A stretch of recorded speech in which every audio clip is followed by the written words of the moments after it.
कथावाचक पवन देव पर दुष्कर्म के आरोपों में आया नया मोड़। पीड़िता का भाई भी आया समर्थन में। पवन देव पर लगे आरोपों में बड़ा उलटफेर। अब पीड़िता का भाई एसएसपी से बोला, बहन पर हो कार्रवाई।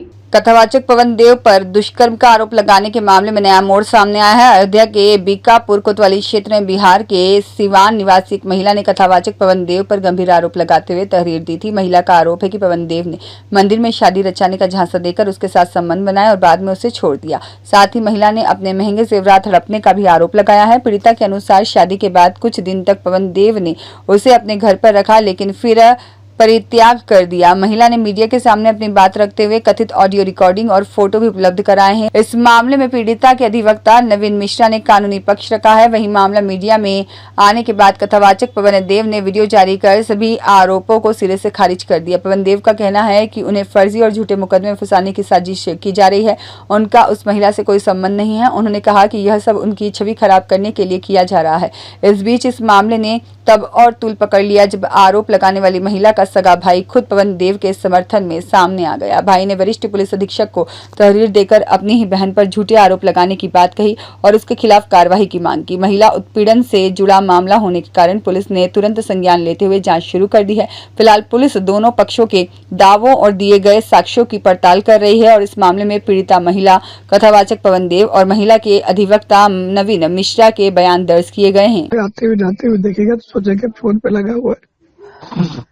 मैं क्या करूं, मैं कहाँ जाऊं, किस कोने में जाके बात करूं। उधर सब लोग काम करते हैं, मैं कहीं बैठ नहीं सकता, सुनाई देता है। मैं क्या करूं, मेरी कोई गलती नहीं। मेरी गलती होती तो मैं आपको यहाँ लेकर के आता। बहुत शादी करके रखता, मैं मंदिर में जाके शादी कर ली। कभी ये नहीं सोचा कि यार कोई वीडियो वायरल कर दे, कोई फोटो आ जाए, कुछ सोचा कुछ भी आपके लिए। अंधे की तरह, पागल की तरह जो आप बोलते गए मैं करता गया।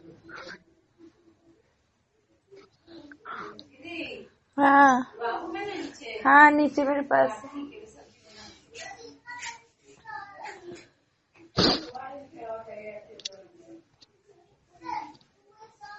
सब ठीक है, लेकिन नहीं हो पाएगा, नहीं सरवाइव कर पाऊंगी मैं आपके बिना। मैं नहीं कह रही मैं आपके साथ रहूंगी, नहीं रहना, लेकिन नहीं, मेरा दिल दिमाग हाथ फिर काम नहीं करता है। बोल दीजिए ना कि मैं शादी नहीं करूंगा, मैं यही रहूंगी अपने बच्चों के साथ। बात करना, मैं आपके लिए वहाँ जमीन ले देता हूँ, आपके लिए घर दे देता हूँ, वहाँ रहिए। मेरे को नहीं जमीन दे जाती, मेरे को कुछ नहीं चाहिए। मेरे को आप चाहिए, अपना नाम चाहिए।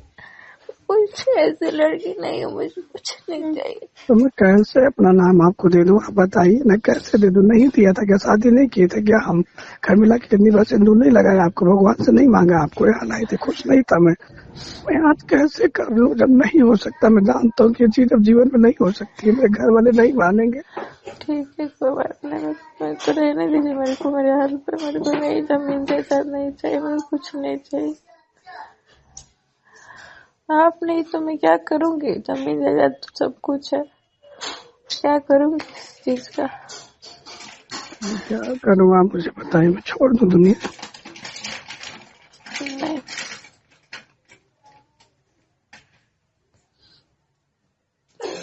बस मेरे को कुछ नहीं चाहिए।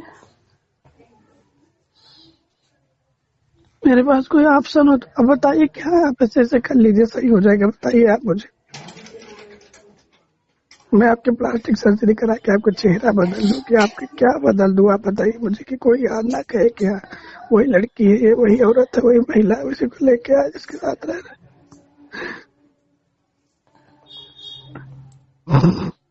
जितनी दूर हम लोग चले गए ना, उसके बाद लौटना मुश्किल। लोग कह रहे हैं छोड़ दो, हम लोग कुछ गलत नहीं किया, हम लोग को पता। कितना दिन का जीवन है बाबू, को अकेले नहीं रह सकते हो मेरे नाम से। मैं आपसे दूर हूँ, मैं आपसे पास रहूंगा, आऊंगा, रहूंगा, मिलूंगा। किसी का बंधन नहीं होगा कि हाँ मैं नहीं आऊंगा।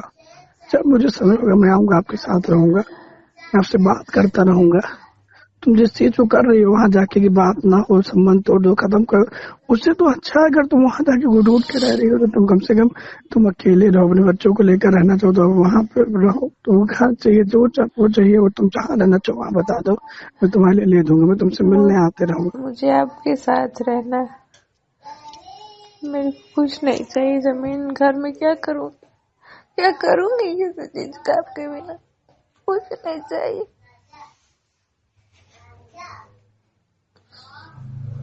मिश्रा जी के घर अकेले रहती थी, आपके बिना कैसा लगता था, आपको नहीं कुछ चाहिए।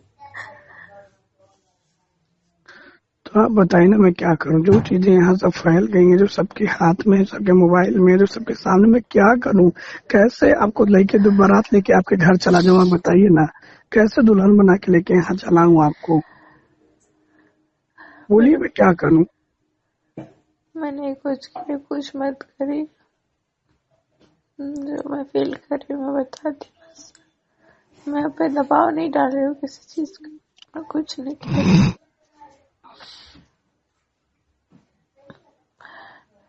पर मेरे को कुछ नहीं चाहिए, ना मैं किराए के घर पे रहना चाहती हूँ, ना अपने घर में रहना चाहती हूँ। मेरे को आप चाहिए बस। नहीं, अगर आप नहीं मिलेंगे तो फिर जैसी स्थिति में वैसे जी लूंगी।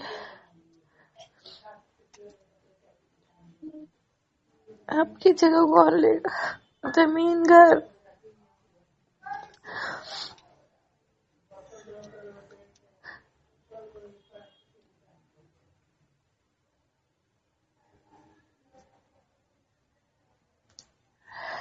कुत्तों की तरह तो वहाँ भी खा लूंगी, वहाँ भी घर है, 3-3 4 उन लोग का भी घर है, जमीन है। वैसे ही रहना हो तो ऐसे नहीं रह लूंगी। आप नहीं है तो ऐसे रह लो, इनमें से बात ना हो, कभी मिलना ना हो, वो आपको मंजूर है? मैं जी लूंगी। कुत्तों की तरह रहना आपको मंजूर है, लेकिन ऐसे नहीं रह सकते कि आप अकेले रहो, आपसे मिलते रहे, आते रहे जीवन भर। ये चीज आप नहीं कर सकते हो। मैं आपकी पत्नी बन के रहना चाहती हूँ, नहीं तो नहीं रहना चाहती।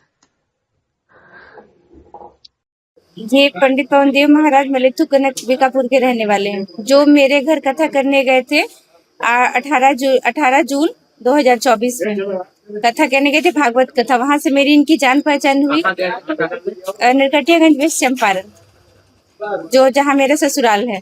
वहां से मेरे हम सब पूरे परिवार से इनका हेल मिल था, नंबर हम लोग का ये लिए, फिर बातचीत होने लगी।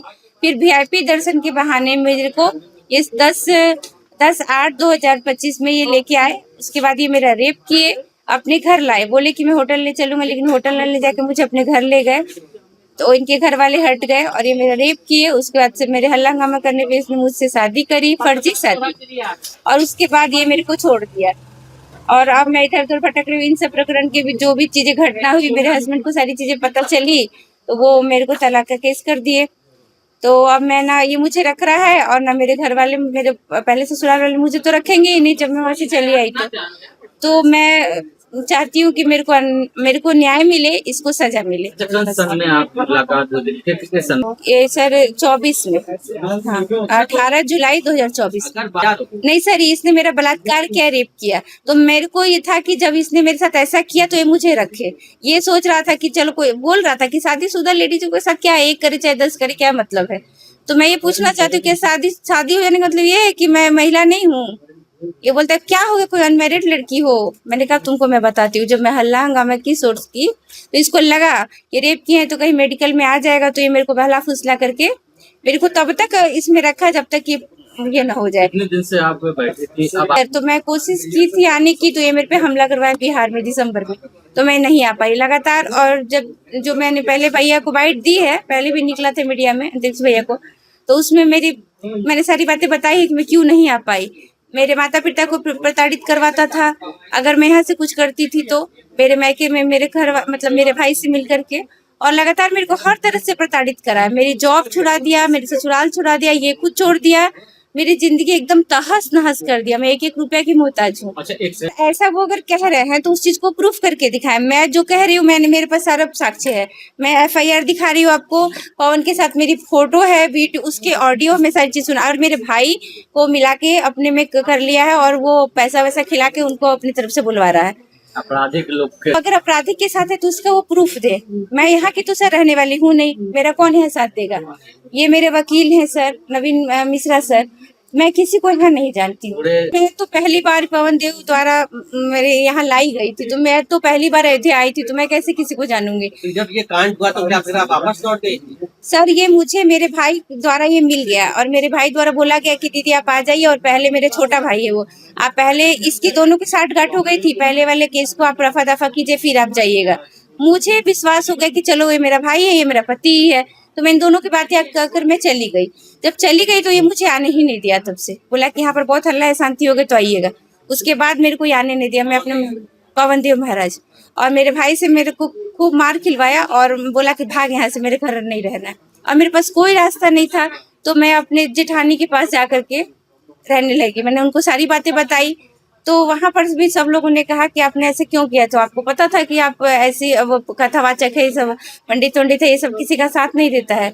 मैं खुद में भैया रोज सुबह उठती थी, क्रोध में जीती। मैं कैसे उतना दिन पार, मैं क्या बताऊं आपको कि मैं जब मेरे कल FIR दर्ज हुआ है, जब मीडिया में मैं आई हूँ, तब जाके मेरे दिल को सुकून मिला है। इसी के कारण मेरे पिता की मृत्यु हुई। ये मेरे घर गया था, ये और इसका पिता, तो मेरे पवन देव महाराज और उसका पिता, तो मेरे पिता से इसकी लड़ाई हुई। बोली कि अगर तुम्हें मेरी लड़की को नहीं रखना था, तुमसे तो मैं शादी किया नहीं था, तुम क्यों लेके गया उसको। मैंने क्या है आपके, छोटे हैं कि बड़े हैं? मेरे छोटा भाई है जी। कितने भाई है आपको? मेरे 2 भाई हैं, एक भैया मेरे थोड़े मानसिक रूप से अस्वस्थ हैं, ये मेरे छोटे भाई हैं। अभी आप क्या चाहते हैं? मैं न्याय चाहती हूँ, इस पे कार्रवाई हो, ये जेल जाए। ये पहले भी रीवा मध्य प्रदेश में ऐसा कर चुका है, और मैं इस पे आरोप लगाती हूँ। मेरे को हनी ट्रैप क्या होता है वो बोलता है, तो ये प्रूफ करे कि मैंने इससे कहाँ पैसा मांगा है, क्या किया है। अच्छा, क्या आप जी सर, हनी ट्रैप करके ये बहुत सारी लड़कियों को इल्जाम लगाता है कि मुझसे लड़कियां पैसा ऐंठना चाहती है। ये पहले रीवा में एक लड़का था, वो महिला शादीशुदा थी, उनके साथ भी इनका संबंध था। जब मेरा मामला उजागर हुआ तो मुझे पता चला कि वहां पर भी इसका था संबंध। उनको फिर 5-6 लाख रुपए देके सेट किया। मेरे को भी ये सेट करना चाहा, पर मेरे को सर पैसा नहीं चाहिए, मेरे को न्याय चाहिए कि दोबारा ये किसी लड़की के साथ ना कर पाए। ये बहुत बड़ा अपराधी है। बिल्कुल, मैं जिस दिन ट्रेन में आई थी, मेरे को एक कथावाचिका द्वारा धमकी मिली। हालांकि अब वो पीछे हो गई हैं, अब उन्होंने मुझसे माफी मांगी कि दीदी मैं नहीं बोलूंगी इस मामले में, लेकिन वो बोली कि जैसे आ रही है वैसे चली जाए। मेरे पास इसकी रिकॉर्डिंग। रूबी श्रीवास्तव जो पवन देव महाराज जी के नाम से जो मुकदमा दर्ज कराई है, वो बेबुनियाद है, गलत है। पहले भी कई जगह उन्होंने मुकदमा दर्ज कर रखा है, कई लोगों के खिलाफ कर रखा है उन्होंने मुकदमा दर्ज। यहाँ तक कि अपने ससुराल में परिवार के खिलाफ कर रखा है उन्होंने मुकदमा दर्ज, भाई के खिलाफ कर रखा है उन्होंने मुकदमा दर्ज। वो खुली हो चुकी है, उन्हें कोई मतलब नहीं है, उन्हें धन वाई से मतलब है। कई जगह कई लोग उसके साथ आपराधिक लोग मिले हुए हैं। आपको कोटा, कुचाय कोट, कोटा, बहराइच, जहाँ भी मतलब कोई भी शहर नहीं बचा उससे। दूसरी चीज़ है कि अभी हाल में वो मेरे घर पे आई तो कुछ दिनों पहले 30 से 35 लाख रुपए के धन की बात कर रही थी कि पवन देव महाराज जी से मैंने 30 से 35 लाख रुपए का हम लोग ये कर रहे हैं, तो मैं 5 लाख दे देंगे, तुम मेरे साथ खड़े हो जाओ। तो मैंने कहा पहले तो तू ये बता कि तू बात तो किससे कर रही, मेरी बहन है, ठीक है, और पहले भी तो कई सारी गलतियाँ कर चुकी है, मेरे घर क्यों आई है, कुछ प्रॉब्लम्स आई थी, अब जानते हैं सभी लोग। फिर उसने कहा कि 5 लाख तुम ले लो और 10 लाख रुपए मुझे किसी और को देने हैं, 20 लाख मुझे मिल जाएगा, है ना। इस पर मैंने 2-4 चाटे लगाया, ढंग से लगाया, फिर मैं उसको उसके घर भेज दिया। मैंने कहा मेरे घर में ये सब नहीं होना है, ये सब कुछ नहीं होगा। तो उसकी जो भी इंटेंशन है ओनली फॉर हनी ट्रैप, और ऐसा। अब इसलिए आप लोग कहाँ आए थे और क्या मांगते? अभी हम लोग आए थे यहाँ पे अयोध्या SSP के पास आए थे। इन्होंने हमें आश्वासन दिया है कि हम आपके मुकदमा दर्ज करेंगे और निष्पक्ष जांच करेंगे, और पवन देव जी महाराज के खिलाफ जो भी मुकदमा है उसकी निष्पक्ष जांच करेंगे हम लोग। पवन देव महाराज जी कहाँ है और क्या करते हैं? पवन देव महाराज जी कहाँ है ये मैं नहीं जानता। मुझे तो जब पता चला, मैंने मीडिया में देखा कि ये सब चल रहा है, मेरी बहन फिर से वो बीच को गई, तो मैं भागा है रात को। आप क्या करते हैं, कितने भाई बहन? देखिए हम लोग 6 भाई बहन हैं और सभी अच्छे परिवार में हम लोग शादी हो चुकी है। मैं भी एक अच्छे प्रोफाइल पे जॉब करता हूँ, बट वो चीज़ें पर्सनली हम नहीं चाहते शेयर करना, क्योंकि हमारी बहन ऑलरेडी सब कुछ शेयर कर रही है। क्या नाम आपका? मेरा नाम विकास श्रीवास्तव। कहाँ रहने वाले? मैं शिवानी विहार सचनगर रहने वाला हूँ। दर ठोकरे खाते हुए हम लोगों के पास आई, हम लोगों ने इसका सहयोग किया। ये कप्तान साहब के पास गई, कप्तान साहब ने ऑर्डर किया और बीकापुर में इसकी FIR। कौन महिला है, क्या मामला? ये महिला सिवान की रहने वाली है और पवन देव महाराज जी वहाँ गए थे कथा कहने।